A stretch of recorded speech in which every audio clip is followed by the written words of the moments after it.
భయ్యా నిజంగా చెప్తున్నాను, అసలు మైండ్ దెబ్బతుంది భయ్య. హర్ష సాయి మీద కేసు పెట్టడం ఏంటి భయ్య, నాకు అర్థం కావట్లేదు. హర్ష సాయి ఎంతమందికి హెల్ప్ చేసినాడు, ఎంతమందికి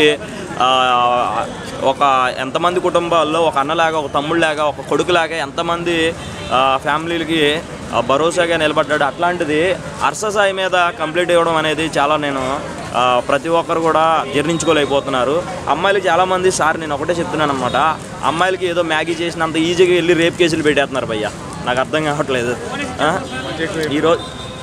ఈ రోజుల్లో ఒక అమ్మాయితో ఫ్రెండ్షిప్ చేద్దామన్నా, లేకపోతే నార్మల్గా కలిసి ఎక్కడికన్నా వెళ్దామన్నా సరే ప్రాబ్లం. నిజంగా నేను అబ్బాయిలకు ఒకటే చెప్తున్నాను, అరే ఫోటో దిగినా సరే మీకు చిన్న ఎవిడెంట్ ఉన్నా చాలు నేను మొక్కలు వేసి మింగడానికి, ఖచ్చితంగా నేనైతే చెప్తున్నాను కదా.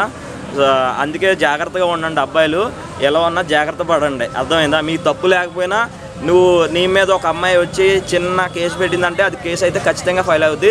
దానికోసమే తిరగడానికి నువ్వు 3 months పట్టిద్ది ఖచ్చితంగా, నేను చెప్తున్నాను కదా. ఎందుకంటే మా ఫ్రెండ్స్ ఫేస్ చేసిన వాళ్ళందరూ ఉన్నారు. ఇప్పుడు రీసెంట్లీ చూసుకుంటే జానీ మాస్టర్ ఇప్పుడు ఏమైంది, జైల్లోకి వెళ్ళి కూర్చున్నారు. తర్వాత ఇప్పుడు హర్ష సాయి, అప్పుడు ఎదిగే వాళ్ళ మీదే అందరూ వచ్చి పడతారు తప్ప ఏమి లేనోడి దగ్గరికి వచ్చి ఏ అమ్మాయి కూడా దేకదు. అది నేను చెప్తున్నా. ఏదేది ఈ మధ్యన ఎక్కువైపోయినాయి, అదే చెప్తున్నాను కదా. చాలా సింపుల్ అనమాట. రేప్ కేసు వెళ్ళి ఎవరు పెట్టినా సరే ఫైల్ చేస్తారు. ఇప్పుడు ఏంటంటే మొన్న మా ఫ్రెండ్ గారి మీద ఒక అమ్మాయి కేసు పెట్టింది అనమాట. వాళ్ళిద్దరు లవ్ మ్యారేజ్ చేసుకున్నారు. శోభనం రోజు నాడు నన్ను రేప్ చేసేయడానికి కేసు పెట్టిందంట భయ్య.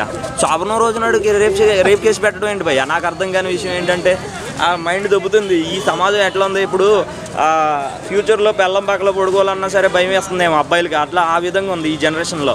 నాకైతే అర్థం కావట్లేదు, అది చెప్తున్నాను కదా. ఇవన్నీ గతంలో జరిగినాయి కదా, సంవత్సరాల క్రితం, ఏదో 20 ఏళ్ళ క్రితం రేపు జరిగింది. ఇప్పుడు వచ్చి చెప్తానంటే అసలు ఎలా ఉందంటే చెప్పనా, ఒక సామెత ఉందన్నమాట పాత రోజుల్లో, దొంగలు పడిన 6 నెలలకి కుక్కలు మురుగని అన్నట్టు అలా ఉందన్నమాట. సో దయచేసి మన మగవాళ్ళకి అబ్బాయిలకి అందరికీ నేను ఒకటే చెప్పదలుచుకున్నాను. సో జాగ్రత్తగా ఉండండి, ఏది చేసినా సరే జాగ్రత్తగా, ఎలాంటి బయటపడకుండా చూసుకోండి. చిన్న ఎవిడెంట్ దొరికినా సరే మీకు ఇంకా మామూలుగా ఉండదు, మీ చరిత్ర క్లోజ్ అక్కడతో. అది భయ్యా. ఓకే.